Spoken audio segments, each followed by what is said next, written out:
सदाशिवसमारम्भाम् शङ्कराचार्यमध्यमाम् अस्मदाचार्यपर्यन्तम् वन्दे गुरुपरम्पराम्।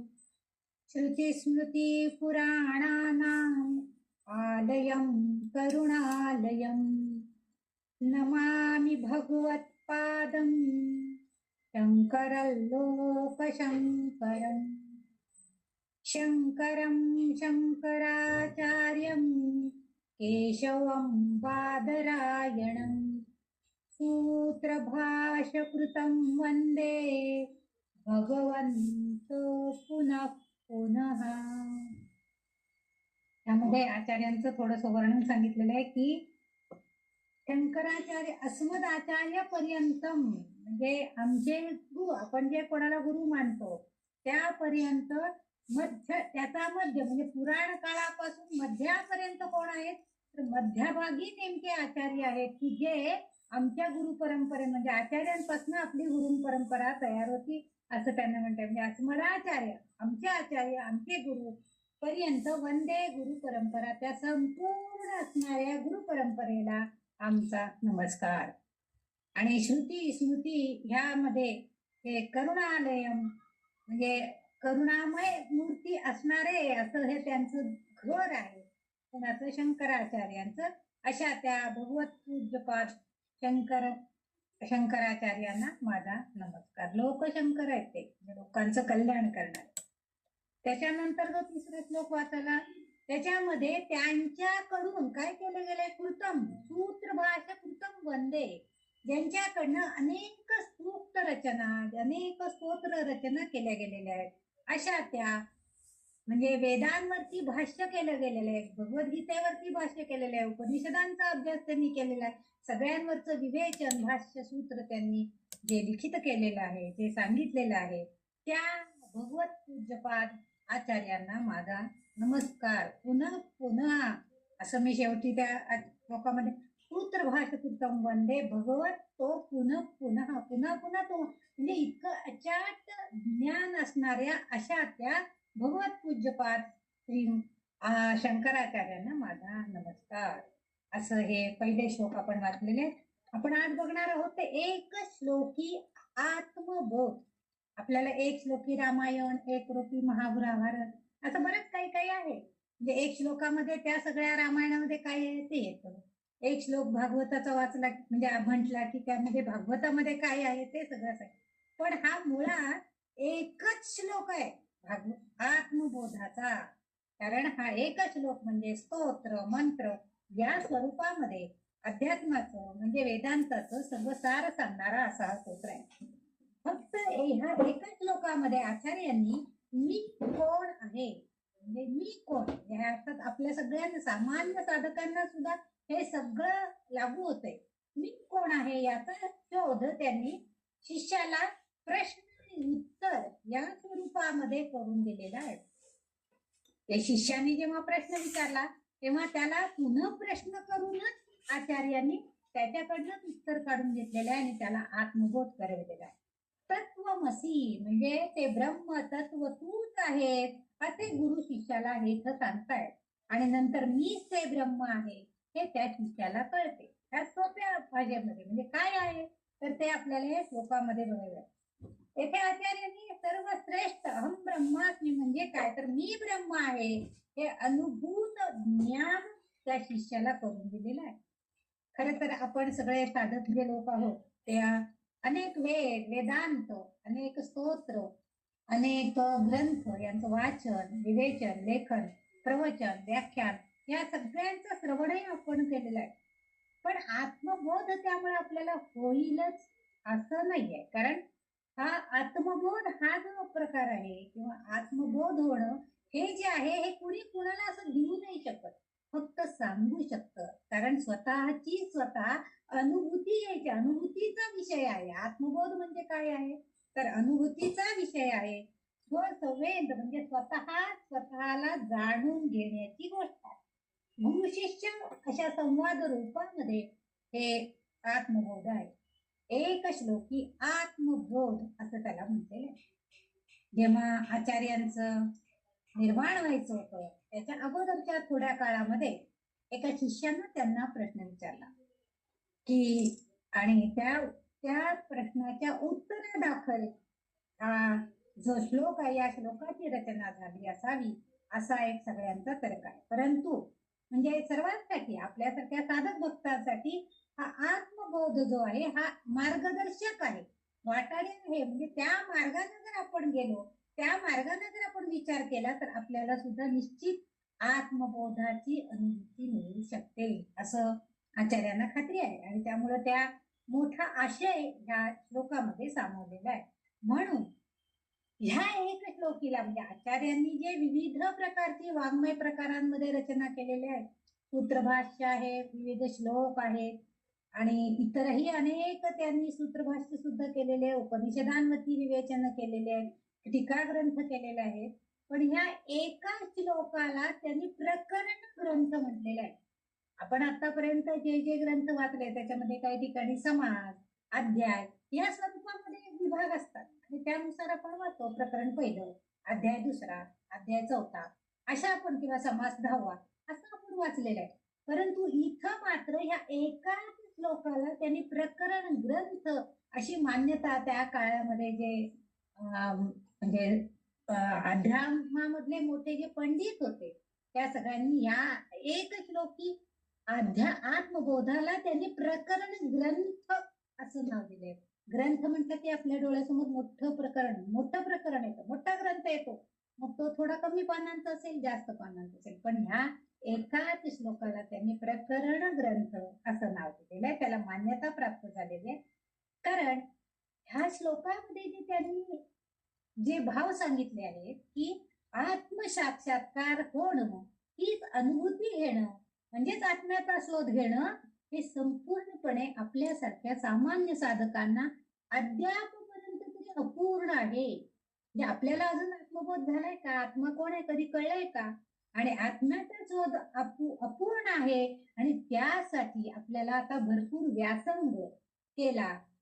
पण म्हणून त्यासाठी आत्मा काय आहे ह्यासाठी आपण बरंच वाचन केलं, बरंच लेखन केलेलं असतं, बरंच अभ्यासतो, बरेच स्तोत्र अभ्यासतो. सगळ्या स्तोत्रांमध्ये हेच सांगितलेलं असतं की नाम घ्या आणि नामामुळे तुमच्या अंतरात्म्यामध्ये जो परमात्मा आहे तो तुम्हाला कधी ना कधी भेटेल. हेच सगळ्या स्तोत्रांचं शेवटी सार एकच आलेलं असतं. तुम्ही जर बऱ्याचशा स्तोत्रांचा अभ्यास केलेला आहे तेव्हा, म्हणजे त्यासाठी आपल्याला भरपूर व्यासंग करायचा आहे. हा आपण केला पण आहे आतापर्यंत. कारण आपण कितीतरी श्लोक शिकलेलो, कितीतरी स्तोत्र, आचार्यांची जी स्तोत्रांची जर रचना म्हणजे जर आपण यादीच बघितली तर आपण बघा किती त्यांचे स्तोत्र शिकलेलो आहे. महागणेश पंचरत्न आपण शिकलो, अन्नपूर्णा, कनकधारा स्तोत्र शिकलो, सौंदर्य लहरी शिकलो, नर्मदा अष्टक आपल्याला म्हणता येतं, महिषासुर मर्दिनी शिकलो, भवानी अष्टक आपल्याला येतं, पांडुरंग अष्टकम शिकतं, श्रीकृष्ण अष्टकम आपल्याला येते, गुरु अष्टकम आपण काल ऐकलं ते, दक्षिणामूर्ती अष्टक आपण आता शिकणार आहोत, निर्वाण अष्टक आपल्याला येतं, भजगोविंदम येते, शिवपंचाक्षर येते, शिवपंचाक्षर नक्षत्रमाला आपण शिकलेलो आहोत, कालभैरव अष्टकम आपण शिकणार आहोत, लिंगाष्टक आपण शिकलेलो आहोत, ललिता पंचक आपल्याला म्हणायला येत आहे, तर ललिता सहस्रनाम आपण शिकलेलो आहोत. पण एवढ्या मोठ्या 100-125 श्लोकांचा अभ्यास करण्यापेक्षा ललिता पंचक म्हणून आचार्यांनी दिलेले 5 श्लोकांचं फक्त एक ललिता पंचक आहे, ते पण छान दिलेलं आहे. मग हे सगळं म्हणजे त्यांनी बघा प्रत्येक कुठल्याही देवदेवतांच्या स्तुतीमध्ये आचार्यांनी कमतरता केलेलीच नाहीये. गणेशाची स्तुती केली, देवीची स्तुती केली, पांडुरंगाची केली, कृष्णाची केली, राम भुजंग प्रयात म्हणून एक त्यांचं स्तोत्र आहे आचार्यांनी रचलेलं, ते पण सुरेख आहे. नंतर गुरुची, शिवाची, म्हणजे अनेक प्रकारांच्या गुरूंची सुद्धा त्यांनी भरपूर सेवा केलेली आहे. म्हणजे भरपूर आता निर्वाण अष्टक, भजगोविंदम, दक्षिणामूर्ती, गुरुर अष्टक, ही सगळे आचार्यांनी गुरूंच्या सेवेसाठी, गुरूंच्या स्तुतीसाठी म्हणजे असे अनेक स्तोत्र आपण शिकलेलो आहोत. आपण ते स्तोत्र म्हणून वाचतो, पण त्या स्तोत्राद्वारे आपल्याला हा जो व्यासंग आपण केलेला आहे त्यामधनं आत्मसाक्षात्कार झालाय का, अनुभूती काही मिळालेली आहे का, आणि आत्मसाक्षात्कार ही जी अनुभूती आहे ती स्वतः घेण्याची कृती आहे. तर गुरु सुद्धा काय करतात, दारापर्यंत घेऊन जातील. आपण समजा एखाद्या प्राण्याला पाणी पिण्यासाठी एखाद्या तळ्यावरती किंवा एखाद्या कालव्यामध्ये नेलेलं असेल, तर आपण त्या पाण्यापर्यंत नेऊ त्याला, पण पाणी पिण्याचं कार्य कोण करणार आहे? तो प्राणीच करणार आहे. गाई असू दे, म्हैस असू दे आणि काही कुठलाही प्राणी असू दे. म्हणजे गुरु सुद्धा आपल्याला त्या दारापर्यंत नेणार आहे. पण हीच अनुभूती आहे असं ते सांगणार नाही. ही अनुभूती आपण स्वतः घ्यायचंय. कारण साक्षात्कार हा ज्याचा त्यालाच झाला पाहिजे. साक्षात्कार जेव्हा होतो तेव्हा ज्याचा त्यालाच होतो तो दुसऱ्याने हा तुला घे आता साक्षात्कार असं कोणी आपल्याला देऊ शकत नाही. म्हणून हे आत्मानुभूती आहे. म्हणून जगद्गुरु शंकराचार्यांनी बघा आपल्या अवघ्या 32व्या वर्षी म्हणजे 32व्या वर्षी त्यांचं आयुष्य संपलं.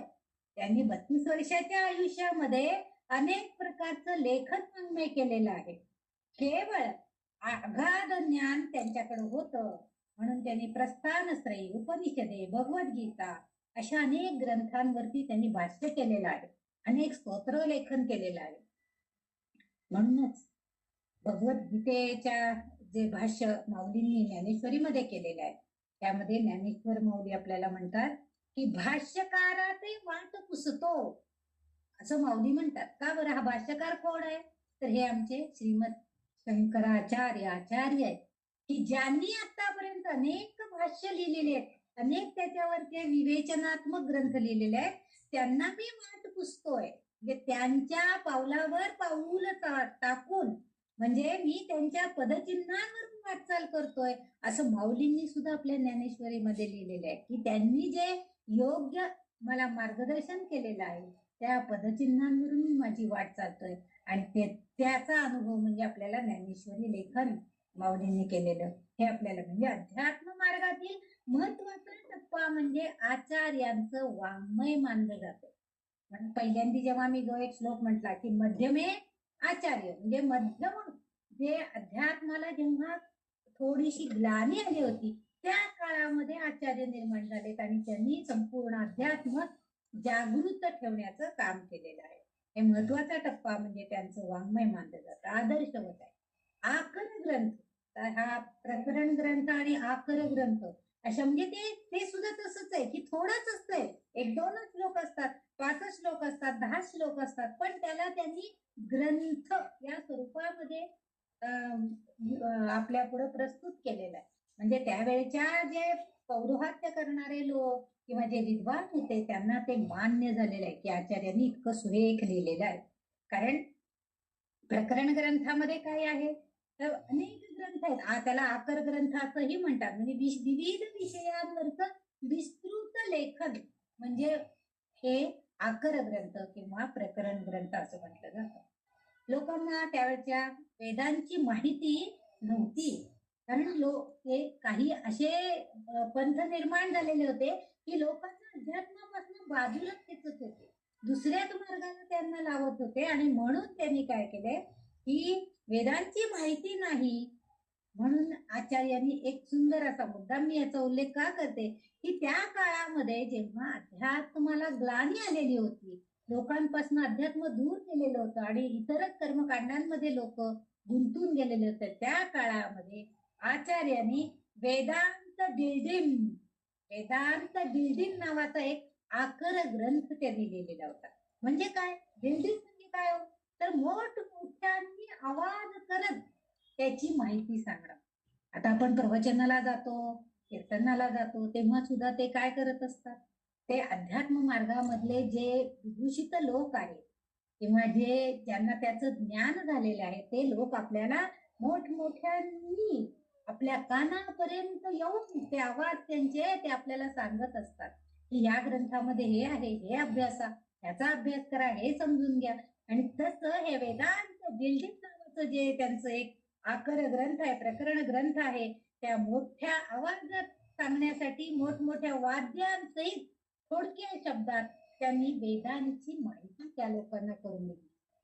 आपल्याकडं RSSचे जे पथनाट्य वगैरे असायचे त्याच्यामध्ये सुद्धा ते फक्त काय करायचे, मोठमोठे म्हणजे ढोल ताशा किंवा अशी जे वाद्य आहेत त्या वाद्यांचं एखादं आपल्या मनावरती एखादं बिंबवण्याचा प्रयत्न करायचे, एखादी गोष्ट त्याचा प्रभाव आपल्यावरती पडावा म्हणून पथनाट्याची योजना केली. त्याच्यातनं एखादा विषय म्हणजे आता भ्रूण हत्या असेल किंवा त्यावेळेच्या काळामध्ये म्हणजे पुनर्विवाह, हे सगळं ते दाखवायचे.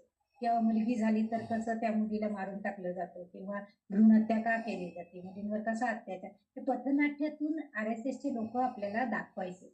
तसंच म्हणजे हे कसं सुचलं असेल तर आचार्य सुद्धा त्यावेळेस मोठमोठ्या वाद्यांचं थोडक्या शब्दामध्ये वेदांची ते माहिती लोकांना करून देत होते.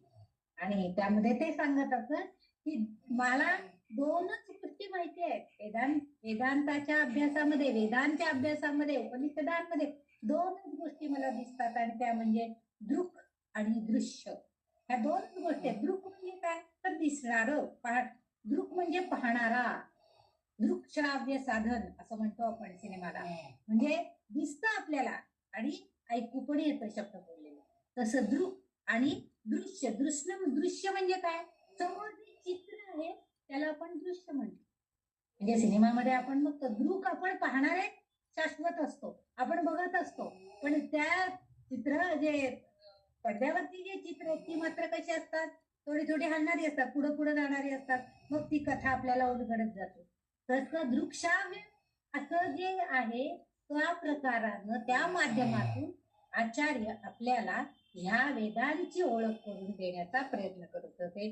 कारण दृश्य म्हणजे दिसणार ते नाहीच होणार आहे, कारण ते आहे मानव निर्मित. पण दृक हा जो आहे हा म्हणजे आपण पाहणारा, या दोन गोष्टी मात्र सत्य आहे. पाहणारा सत्य आहे कारण तो सगळंच पाहू शकतोय, पण समोर जे घडणाऱ्या गोष्टी आहेत त्या मात्र थोड्याशा नाहीशा होत जाणार. परस्पर विलक्षण गोष्टी आहेत या सगळ्या, कारण द्रष्टा शाश्वत आहे म्हणजे बघणारा शाश्वत आहे सद्यस्थितीमध्ये मृत्यू पावेपर्यंत, आणि दृश्य मात्र कसं आहे, नाश पावणार आहे, कारण ते माया आहे. कारण एकानंतर एक दृश्य घडत राहतात आपल्या डोळ्यातून. डोळे मिटले तरी आपल्याला काही काही चित्र सचित्रपणे आपल्या डोळ्यासमोरून तरकत असतात. म्हणून हे दृक जे आहे हे ब्रह्म आहे आणि दृश्य जे आहे ते माया आहे. गीतेमध्ये आपल्याला त्यांनी याबाबत बरंच सांगितलेले. असे अनेक प्रकरण ग्रंथ आचार्यांनी लिहिलेले आहेत आणि ह्या प्रकरणांमधून म्हणजे शाब्दिक ब्रह्म जे आहे, आपल्याला शाब्दिक ब्रह्म पुष्कळ कळतं. आता हे सगळं आपण जेव्हा स्तोत्रांचा अर्थ वाचतो, हे करतो, समजावून घेतो, ऐकतो, विविध व्याख्यान प्रवचन, हे सगळं शाब्दिक आहे.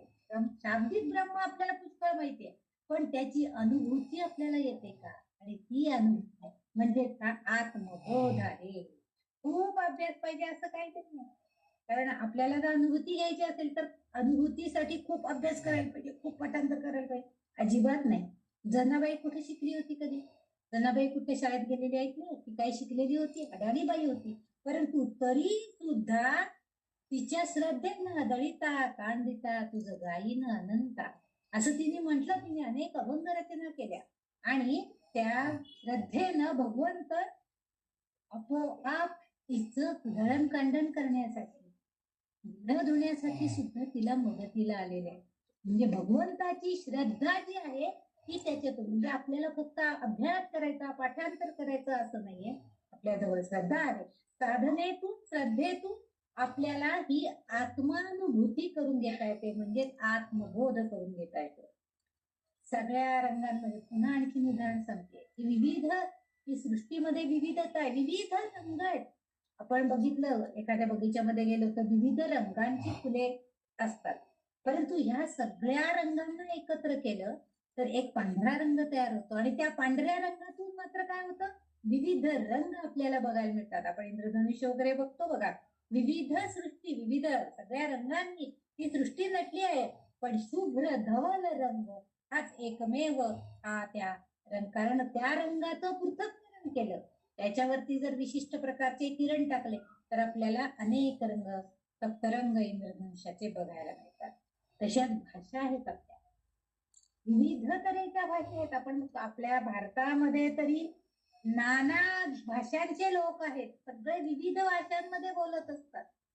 हे सगळं जरी असलं काही भाषा आपल्याला कळतात, काही नाही कळतात.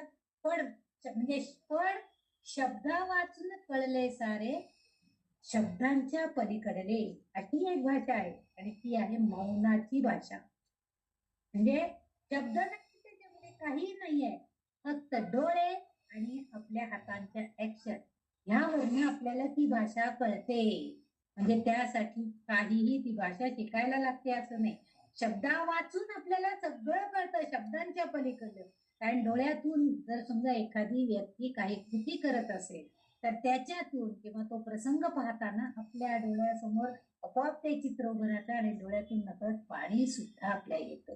म्हणजे आपल्याला त्याच्यासाठी भाषा काही गरज नाहीये, मौनाची भाषा आहे आणि ती सगळ्या भाषेमध्ये सारखीच आहे. सगळ्या भाषेमध्ये जी व्यक्ती मौन पाळते आहे त्याला तेच कळतं. ईश्वर निर्मित गोष्टी आहेत त्या. आपण भाषा ज्या आहेत त्या मानव निर्मित आहेत, विविध भाषांची. परंतु ईश्वर निर्मित गोष्ट कोणती आहे तर ते म्हणजे मौनाची भाषा. आणि तो मौनाची भाषा आपल्याला कळणं हेच आत्मबोध आहे. हा एक श्लोकी आचार्यांचा प्रकरण ग्रंथ आहे. फक्त 4 ओळीत आचार्यांनी वर्णन केलेलं आहे.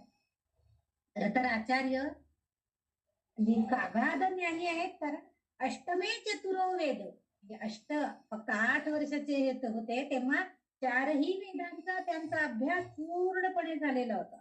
द्वादशे दर्शने वेद, म्हणजे 12 वर्षाचे झाले तेव्हा त्या वेदांमध्ये काय आहे याचं लोकांपुढे भाष्य करत दर्शन त्यांचं लोकांना सुद्धा करून दिलं. लोकांना सुद्धा ते समजावून सांगण्याचा त्यांनी प्रयत्न केला. षोडशे कृते भाष्य, म्हणजे 16व्या वर्षी त्यांनी ते संपूर्ण वेद जाणून घेऊन ते कसं आहे याच्यावरती भाष्य सुद्धा विवेचन केलं, टीका केल्या, हे सुद्धा त्यांनी केलेलं आहे.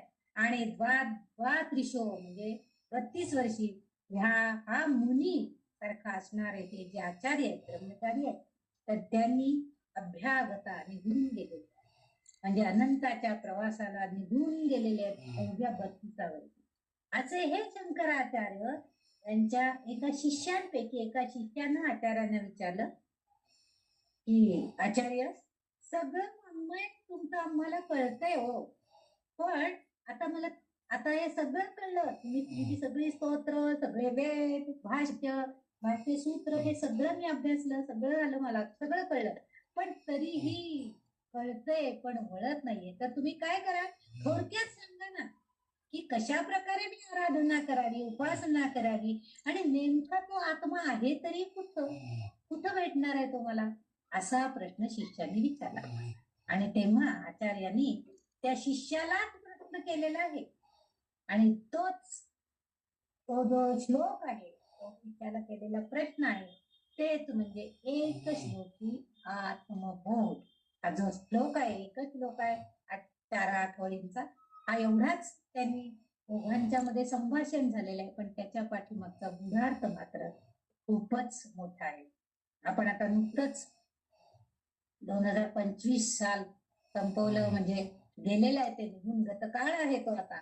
पण आपण जी स्तोत्र संपदा शिकलो आहोत त्याचं सगळ्याच तात्पर्य, मॉरल काय, समजा एखादी गोष्ट सांगितली तर आपण म्हणतोय तो मॉरल काय या गोष्टीचं, अति तेथे माती. हा, म्हणजे तुम्ही जर काही अति कुठली गोष्ट करायला लागला तर अति सेवन केलं तरी ते आपल्याला सोसणार नाही, अतिसारखं फिरायला लागला तरी ते आपल्याला सोसणार नाही. म्हणजे सगळ्या गोष्टींचा कसा त्रास होतो ते त्यांनी अति तेथे, आपण त्या एका ओळीत सांगतो की हे सगळं जे घडलेलं आहे त्या गोष्टीमध्ये अति तेथे माती, हा त्यातलं मॉरल आहे. म्हणजे तसं आचार्यांच्या संपूर्ण वाङ्मयामधलं एक सार, वेदांताचं सार म्हणजे हा आत्मबोध, एक श्लोकी आत्मबोध, आणि तो सर्वे तेच तात्पर्य आपण आता जे आलेलं नववर्ष आहे त्या नववर्षामध्ये जाणून घेणार आहोत आणि आपणही स्वतः पुढील वाटचाल करण्याचा प्रयत्न करणार आहोत. सगळ्या स्तोत्र संपदेच्या अभ्यासानंतर आज आपण हा एक श्लोकीचा अभ्यास शाब्दिक स्वरूपात करून घेणार आहोत. काय मी तुम्हाला काय अनुभूती देऊ शकणार नाहीये किंवा माझं तेवढं म्हणजे ताकद पण नाहीये, माझी तेवढी पात्रता पण नाही, पण हा अभ्यास शाब्दिक स्वरूपामध्ये आपण त्याचा अभ्यास करणार आहोत. प्रश्न स्वरूपात प्रश्न आणि उत्तर या स्वरूपामध्ये आचार्यांनी त्याला उत्तर दिलेलं आहे की आत्मा म्हणजे काय, आणि केवळ 4 ओळींचा श्लोक सांगितलाय. आता श्लोक वाचूया आणि त्यातला गर्भितार्थ आपण समजून घेऊया. श्लोक काय आहे? आचार्यांनी त्या आपल्या शिष्याला विचारलं, किम ज्योतिस्तव भानुमान हनिमे रात्रो प्रदीपादिकम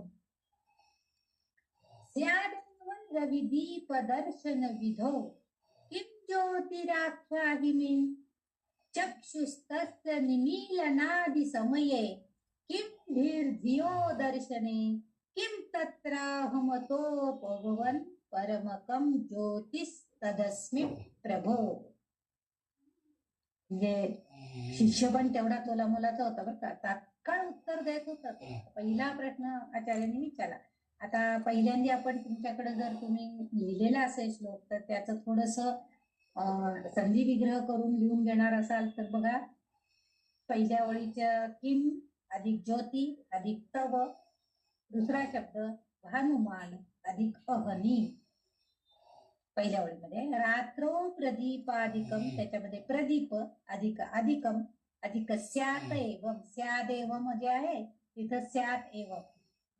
पुढच्या ओळीला ज्योतिही ज्योतिही आख्याही, ज्योतिही आख्या, ज्योतिराख्याही केलेलं आहे त्यांनी, ज्योतिही आख्याही.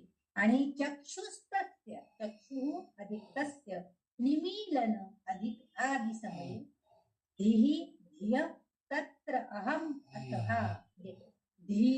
धीर धियो दर्शने म्हटले, धीर धियो दर्शने, तिथं धी धिय तत्र अहम अतः. खालच्या ओळीला किम तत्र अहम अतः भगवन भवान परम म्हणते, भगवान म्हणताना भवान परम अकम ज्योतिही तत् अस्मी, असं ह्या सगळ्या श्लोकाचा संधी विग्रह स्वरूपामध्ये आहे. आता अर्थ बघूया. किम, किम म्हणजे काय, तर काय, कोणतं काय विचारलेलं. किम काय आहे बरं? ज्योतिही तव, ज्योतिही तव, किम ज्योतिही तव, कोणती ज्योती आहे बरं? ज्योती म्हणजे प्रकाशमान असणारी गोष्ट, तेज असणारी गोष्ट, तेजानं प्रकाशानं जे दिसतं ते. त्यांनी विचारलं आचार्यांनी, किम ज्योतिही तव, कोणती ज्योती आहे रे तुला, कोणती ज्योती माहिती आहे रे? जे नाव नाही मुलीचं, पण ज्योती, जो तेज, तो प्रकाश, कोण ज्योती आहे रे ती? त्यांनी लगेच तात्काळ, कारण शिष्य सुद्धा तेवढाच पात्रतेचा होता, तो म्हणाला भानुमान अहनिमे. भानुमान अहनी म्हणजे काय? भानू, भानू म्हणजे सूर्य, भानू म्हणजे सूर्य आणि भानुमान म्हणजे सूर्य.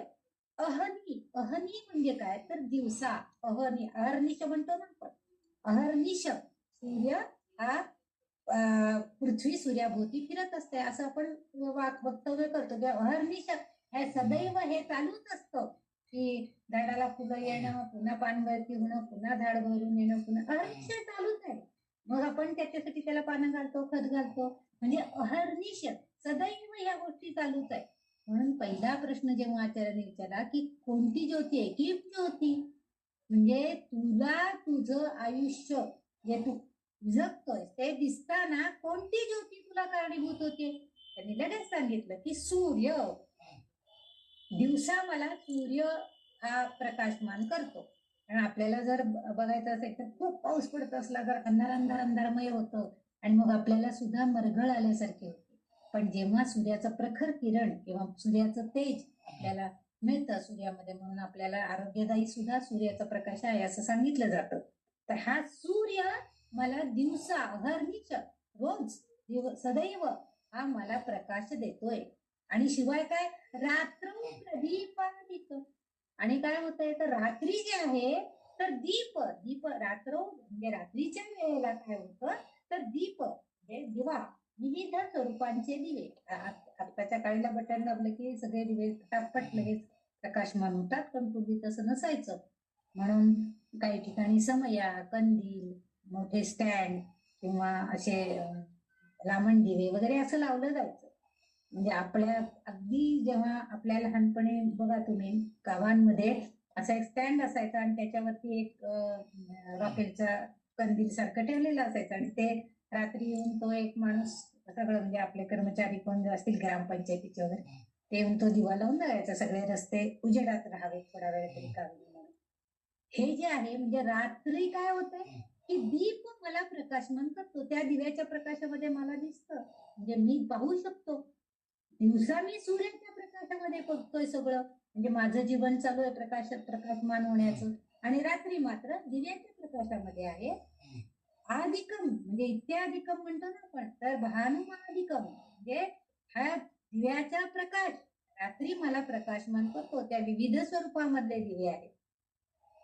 पुढं पुन्हा एवढं ऐकलं त्यांनी. हा त्या ते काय म्हणाले, आचार्य त्याला म्हणाले की ठीक आहे, म्हणजे तू म्हणतोयस ना की हरकत नाही, तू म्हणतोयस तर बरोबर आहे की सूर्य आहे आणि दिवा आहे, तेच आपल्याला प्रकाश देतात.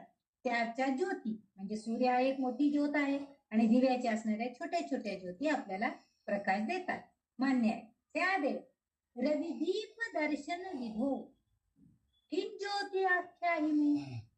म्हणजे त्यांनी विचारलं, ठीक आहे तू म्हणतोय तर काही हरकत नाही, म्हणजे जेव्हा सूर्य आणि दिवाही नसतो त्यावेळेस दिसण्याचं दर्शन घेतो, रविदीप दर्शन विधो म्हणजे रवी आणि दिवा हे नसताना, ठीक आहे तू म्हणतोयस की सूर्य आणि दिवा बरोबर आहे, परंतु रविदीप नसताना सूर्यही नाही आणि दिवाही नाही, त्यावेळेस दीप दर्शन विधो दिसण्यासाठी आपल्याला किम ज्योती राख्यायिने, कोणती ज्योती आहे की जी तुला प्रकाशमान करते. बघा आपण जर थोडा विचार केला तर आपण कुठला दिवा दिसणार बरं, आता आपण विचार करत बसलो होतो, पण तो शिष्यही हुशार होता, तो म्हणाला हे त्यात काय उघडा, म्हटलं चक्कू. त्यांनी लगेच म्हणजे तात्काळ त्यांनी उत्तर दिलेलं आहे की माझे डोळे मला प्रकाश देतात. आता डोळे, कारण खरं तर हा सगळा प्रकाश बघण्याचं भाग्य फक्त डोळ्यांनीच आपल्याला प्राप्त होतं. एखाद्या अंध व्यक्तीकडे बघितल्यावर आपल्या लक्षात येतं, परंतु तरीही थोडं जर त्यांचं निरीक्षण केलं तर ते अंध लोक किंवा ज्यांना प्रकाश नाही, ज्यांचे डोळे ज्यांना नाहीयेत, असे जे लोक आहेत त्यांना कसं बरं दिसत असेल. ते लोक बघा ते ब्रेल लिपीमध्ये सगळं वाचतात, सगळं सांगतात, कानांनी जे आवाज येतात ते बरोबर ओळखतात, म्हणजे त्यांची बुद्धी चक्षु जे डोळ्यांनी जरी दिसत नसलं तरी मनचक्षुने ते हे सगळं जाणत असतात. आणि म्हणून तो शिष्य होता, तो म्हटला चक्षुस्तस्य म्हणजे चक्षुनी मला दिसतं, सगळं डोळ्यांनी दिसतं. लाईट गेल्यावर सुद्धा आपण काय करतो, तात्पडत कुठतरी धडपडतो, मग एखादी काळीच पेटी किंवा आपल्याकडे चार्जिंग लाईट असेल तर ते लावण्याचा प्रयत्न वगैरे आपण करतो, म्हणजे आपल्याला त्या अंधारात सुद्धा प्रकाश नसताना आपण पावलं वाट चालू शकतो, म्हणजेच आपले डोळे त्यावेळेस आपल्याला प्रकाश दाखवतात. कारण आतापर्यंत बघितलेल्या जे ज्ञान आहे आपल्याकडे, जे माहिती आहे त्या योगे इथून इतकं अंतर गेल्यावर तो ते बटन आहे किंवा तो दिवा आहे तो आपण पेटवू शकतो, हे ज्ञान आपल्याला त्यावेळेस असतं आणि म्हणून डोळे ते बघू शकतात. मग पुढे त्यांनी काय म्हटलं, पुन्हा चक्षुस्तस्य निमीलनादि समये. ठीक आहे तू म्हणतोय की डोळ्यांनी पाहू शकतो, हरकत नाहीये, पण निमीलनादि म्हणजे निमीलन म्हणजे डोळे मिटणे. जेव्हा डोळे मिटले जातात त्यावेळी काय होतं रे, तेव्हा कसं तुला दिसतं. जे तू म्हणतोय की डोळे बंद केल्यावर सुद्धा मला दिसतं रात्रीच्या अंधार, कारण लाईट गेल्यावर काय आपण डोळे बंद करून चालत नाही, अंधार जरी झाला तरी आपण डोळे उघडे ठेवून चालत असतो आणि डोळ्यांना जो मार्ग माहिती आहे त्यानुसार आपण अनुसरण करतो. पण जेव्हा डोळे नसतात, ज्यांना डोळे नाही आहेत, अशा लोकांनी कसं करायचं बरं. जे डोळे बंद केल्यावर तू कसं काय सगळं जाणू शकतो, डोळे मिटले तर कसं काय त्यावेळेला तुला कसं काय दिसतं. मग त्यावेळेस त्यांनी सांगितलं किम धियो दर्शनी. धी म्हणजे बुद्धी आणि धियो, धी म्हणजे बुद्धी आणि धिया म्हणजे बुद्धीने. म्हणजे तो म्हणतो हो डोळे मिटले ना तरी सुद्धा माझ्या बुद्धीनं मला ते सगळं दिसतं, डोळ्यासमोर मला ते चित्र साकार होतं, मला ते सगळं दिसतं. शिष्याने सांगून टाकलं, म्हणजे त्यांनी तात्काळ उत्तर दिलेले शिष्यानं की हो मला डोळ्यांनी दिसतं, मला दिव्यामुळे दिसतं रात्रीच्या वेळेला, दिवसा मला सूर्यामुळे दिसतं, आणि डोळे मिटल्यावर जेव्हा मी डोळे मिटतो तेव्हा मला माझ्या बुद्धीनं सुद्धा दिसतं. म्हणजे बुद्धीच्या प्रकाशानं बुद्धीनं मी ते बघू शकतो.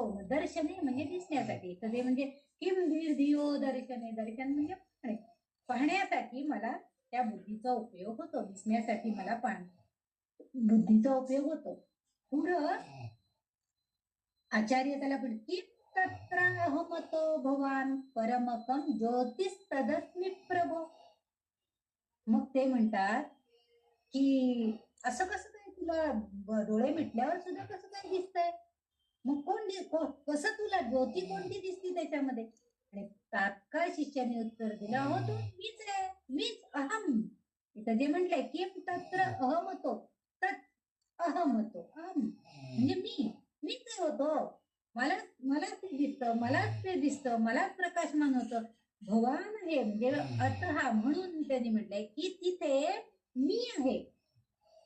त्या शिष्याने जे उत्तर दिलं तेव्हा तो म्हणतो की अहो, ते जेव्हा आचार्याने विचारलं की किम तत्र अहमतो, तिथं कसं काय तुला दिसतं, डोळे मिटल्यावर सुद्धा तुला कसं काय दिसतं? मी तिथं मीच आहे म्हणून मला दिसतं. कारण का, हे भवन म्हणजे आहे परमश्रेष्ठ, म्हणजे याची जाणीव मला आहे आणि त्यामुळं प्रकाशमान होतो. म्हणजेच माझ्या डोळ्यांना बुद्धीचं चैतन्य जे आहे त्या चैतन्यामुळं मला सगळं दिसतं. मग त्यांनी सांगितलं ज्योतिष तदस्मी प्रभू, ती ज्योती जी आहे, ती ज्योत जी आहे, तो प्रकाश ज्योत आहे, तदस्मी प्रभो म्हणजे तो परमात्मा आहे तिथं. म्हणून आचार्यांनी त्याच्याकडनंच उत्तर घेतलेलं आहे काढून. तो म्हणाला मी आहे ना, अरे वा, तू आहेस का, मग छान आहे की. म्हटले तू हरकत नाही, तुला सगळं म्हणजे दिसतंय, रात्री दिव्यामुळे दिसतं, दिवसा सूर्यामुळे दिसतं, हे सगळं छान आहे की. मग दिवा आणि दिव्याचे प्रकार हे सगळं ठीक आहे. रवी दिवा नाही तेव्हाही तुला दिसतं, ज्योती तुला प्रकाश देते. कुठलं ज्योती दिसते, तर तुझे डोळे, आणि त्या डोळ्यांमुळे तुला प्रकाशाला दिसतं. थोड्या फार सरावानं अंधारात सुद्धा आपल्याला निमिलनादी समय म्हणजे थोड्याफार जर सराव झाला आपल्याला त्या त्या प्रदेशामध्ये हिंडायचा, तर आपल्याला तेही सरावानं त्याची जाण, म्हणजे जे अंध लोक असतात किंवा दृष्टीबाधित व्यक्ती आहेत त्यांनाही त्याची जाणीव होते. आणि मग ते कशानं दिसतं, त्यांनी सांगितलं ते मनचक्षुनं म्हणजे आपल्या बुद्धीनं, असं त्यांनी सांगितलंय. मग ते कशानं दिसतं, तर मनचक्षुनं म्हणजे बुद्धीने. समजा आपल्याला 8 पावलावरती आपल्याला बटनचा दिवा म्हणजे बटन आहे दिव्याचं हे जर आपल्याला माहिती असेल, तर आपण 8च पावलं म्हणजे बुद्धीने मनचक्षुने आपण ते तिथपर्यंत जातो. आणि मग हा बघणारा कोण आहे, मग तुला कळलं की अहम म्हणजे तूच बघणारा आहेस, तूच ते चक्षुने बुद्धीनं बघतोयस. मग हा तुझ्या बुद्धीच्या प्रकाशात दिसतो.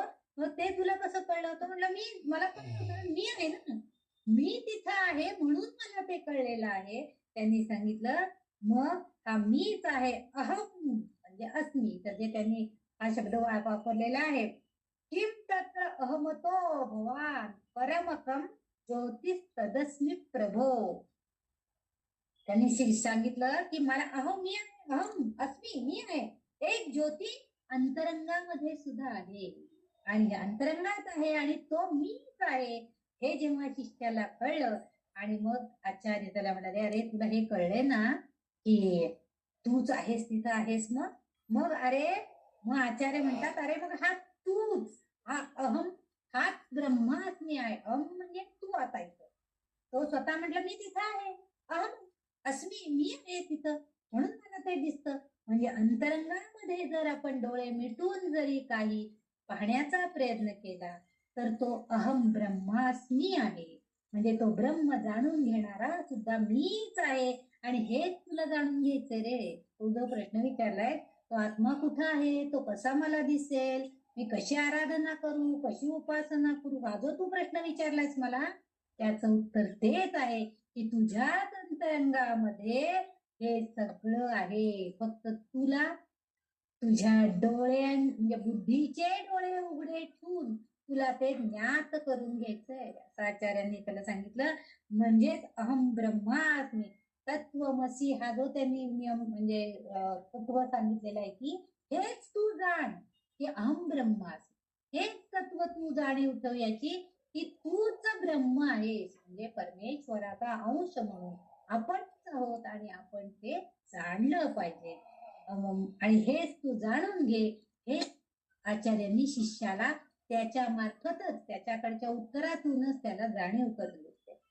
खर तर अगदी लहानसा श्लोक आहे, पण डोळ्यात अंजन घालण्यासारखं आहे. आपल्याला त्याच्यामुळं काय होते की नवी दृष्टी मिळते, मनाला नवीन व्हिजन निर्माण होते. हा श्लोक जो आहे तो नवी दृष्टी देणार आहे. म्हणजे आपल्याला कळतं की अरे आपण अंतरंगामध्ये खरंच परमात्मा आहे का. मग मी जर एखादी गोष्ट चांगली केली तर त्याला आनंद होणार का? नक्कीच होणार. माझ्या हातनं एखादी गोष्ट वाईट मी मुद्दाम काही केलं तर त्याचं त्याला दुःख होणार का? नक्कीच होणार. ही जाणीव आपल्याला होणं हा आत्मबोध गरजेचा आहे. आणि म्हणून आता हा श्लोक आहे की नवी दृष्टी देणारा हा श्लोक आहे. म्हणूनच आपण आता मुद्दाम हा श्लोक आज घेण्याचं कारण म्हणजे मी नवीन वर्षाच्या सुरुवातीला घेतलेला होता.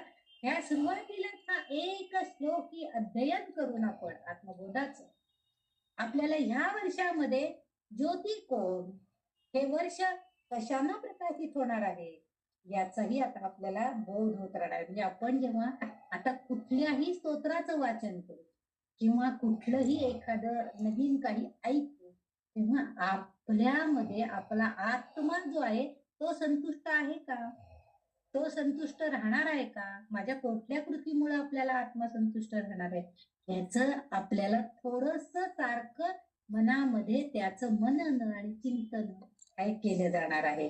आणि त्यामुळं आपोआपच प्रकाशित होणार नवीन वर्ष आहे. म्हणून हे स्तोत्र आपण अभ्यासात घेतलं होतं. हा श्लोक केवळ शाब्दिक अर्थ जाणून घ्यायचा नाहीये, तर त्याच्यामध्ये असणारं ज्ञानाचं जे भांडार आहे ते भांडार या 4 ओळींमध्ये त्यांनी बंदिस्त केलेलं आहे आणि सांगितलेलं आहे अहम ब्रह्मास्मी, मीच ब्रह्म आहे. त्या परमात्म्याचा अंश माझ्यामध्ये आहे. परमात्म्याला जाणून घ्यायचं असेल तर मी आधी मला ओळखायला शिकलं पाहिजे. मी काय आहे, माझी कुवत किती आहे, मी काय करू शकतो, मी कसं वागलो तर माझ्या देवाला आनंद होईल, माझ्या गुरूंना, माझ्या परमात्म्याला कशानं शांतता मिळाली. आपण समजा उठल्यापासून करा करा करा कोणावर तरी ओरडत बसलो, रागवत बसलो तर आपला दिवस चांगला जाणार आहे का? नाही जाणार. तेच जर आपण उठल्याबरोबर आनंदित मनानं एखाद्याला शुभप्रभात, काय रात्री झोप लागली की नाही असं आनंदानं विचारलं तर आपला दिवस सुद्धा चांगला जाणार. कारण आपल्याला जसं आपल्यामध्ये आत्मा आहे तसाच परमात्मा दुसऱ्यामध्ये सुद्धा आहे. मग त्या परमात्म्यालाच आपण म्हणतो हा काय शुभप्रभात, नमस्कार, काय झोप लागली की नाही रात्री, हे जे म्हणतो म्हणजे त्या परमात्म्यालाच नमस्कार केल्यासारखे. म्हणजे ही वृत्ती जर आपली बांधली गेली तर आपोआपच काय होणार आहे, अहम ब्रह्मास्मी, अंतर्मनामध्ये असणारी ती ज्योती आहे तीच आहे. म्हणजे मी माझ्याकडनं होणार जे पंचेंद्रियांची कर्म आहेत ती सगळी कर्म याच ज्योतीने, या अहमच्या ज्योतीनं आपोआप प्रकाशमान होणार आहे. बुद्धी आपली तसं चांगलं कार्य करणार आहे आणि आपल्याकडनं सगळंच कार्य चांगल्या प्रकारे कारण पंचेंद्रिय आपल्या हातात म्हणजे कर्मेंद्रिय, पंचेंद्रिय जी आहेत, ज्ञानेंद्रिय आहेत, ह्या सगळ्यांशिवाय आपण कोणतंही कार्य करू शकत नाही. मी हात लावणार नाही असा हात धरून बसलो आपण तर तो पुढे ठेवलेल्या ताटामधला घास आपल्या मुखात जाईल का, त्या रसनेची त्याला चव कळेल का.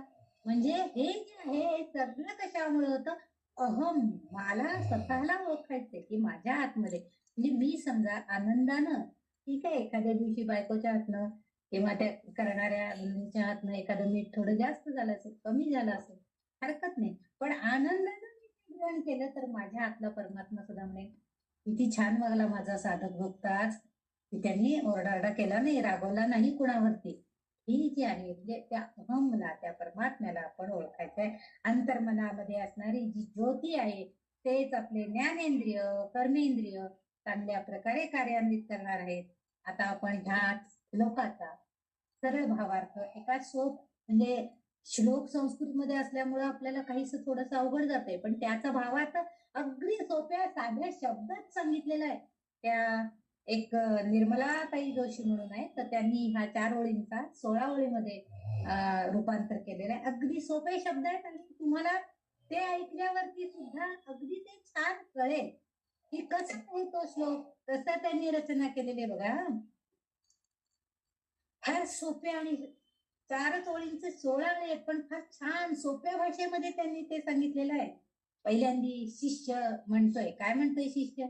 विनम्र भावे प्रणाम करुनी शिष्य विचारी आचार्या, गुरुजी आत्मा कसा कुठे तो मज लागी तुम्ही सांगा ना.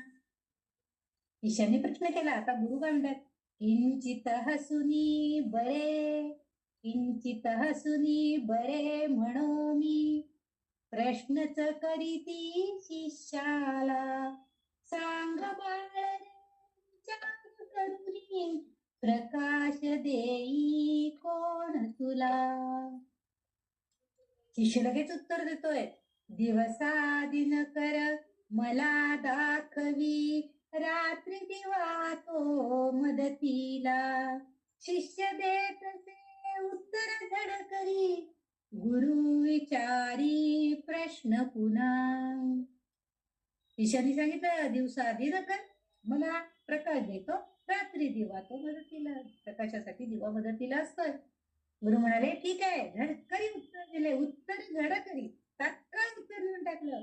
पण गुरुही काही लेचेपेचे नव्हते, शिष्यही लेता पेचा नव्हता आणि गुरुही लेचेपेचे नव्हते. गुरुनी तात्काळ त्याला पुन्हा प्रश्न विचारला. बरे असो पण रविदीपा सांग दिसे रे कसे तुला, डोळे बघती तत्पर उत्तर शिष्य देत असे गुरुवर्या. गुरुवर्यांना त्यांनी तात्काळ उत्तर देऊन टाकलं. डोळे बघती, प्रकाश दिसतो कसा? मला डोळ्यांनी दिसतो. गुरु म्हणतात, डोळे मिटत कसे दिसे तुझ, गुरुजी पुसती त्यास पुन्हा. ठीक आहे, डोळ्यांनी दिसते, डोळे मिटल्यावर कसं दिसतं? मनच्चक्षुने बघतो गुरुजी, मनच्चक्षुने बघतो गुरुजी, अनुभव बोले शिष्याचा. पण शिष्य सुद्धा तो साधक होता, साधना होती त्याची. त्यामुळे त्याने सांगितलं, मनच्चक्षुने बघतो गुरुजी, माझ्या मनाच्या डोळ्यांनीच मी बघतो. आता गुरुजींना कळलं की आपला शिष्य सुद्धा तेवढाच हुशार आहे. त्यामुळे प्रेम भरामे गुरुजी पुसती, अनुभव बोले शिष्याचा. प्रेम भराने गुरुजी पुसती, मनास उजळी कोण तुझ्या. तुझ्या मनाला कोण उजळत रे? कोण प्रकाशमान करतं तुझ्या मनाला? शिष्य म्हणाला, मीच हो, मीच हो, मीच प्रकाशमान करतोय. अरे, हे उत्तर मिळता मीच, हे उत्तर जेव्हा शिष्याचं ऐकलं तेव्हा गुरुजी सांगती तत्वाला. गुरुजींना जे तत्व त्याला सांगायचं होतं ते गुरुजी तात्काळ सांगते झाले. काय म्हणतात? तूच ब्रह्म रे बाळासशी, तूच ब्रह्म रे बाळासशी, जीवा शिवाचा मेळ सदा, जीवा शिवाचा मेळ सदा. अरे, तुझं जे जीवन जगणं चाललेलं आहे आणि अध्यात्मामधल्या सदाशिवाशी जेव्हा तुझं नातं जोडलं जाते, हा जो मेळ जेव्हा जगातला जातोय, तेव्हा तूच ब्रह्म आहे हे तुला आता कळलंय. तो म्हटला ना, मीच आहे. मग तो तूच आहे, तूच ते ब्रह्म आहे की जीव शिव जगताना असणारा ब्रह्म तूच आहे. मीच ज्योती मी प्रकाश कळले. आता शिष्याला कळलं की गुरुजींनी आपल्याला किती सुंदर तत्व सांगितलंय. मीच ज्योती आणि मी प्रकाश. मीच ज्योती आहे आणि त्या ज्योतीला प्रकाशमान करणारा सुद्धा मीच आहे. मीच ज्योती मी प्रकाश कळले, गुरुजी तुमची थोर कृपा. शिष्य म्हणाला, गुरुजी तुमची किती थोर कृपा आहे माझ्यावरती, तुम्ही किती छान तत्व सांगितलं की मीच ज्योती आणि मीच प्रकाश आहे. बोलून वंदुनी चरणी शिष्य धरत असे निज मार्गा. आणि असं बोलून त्या आपल्या गुरूंच्या चरणाशी लीन होऊन त्यांना वंदन करून शिष्य धरत असे निज मार्ग. आता निज मार्ग म्हणजे कोणता?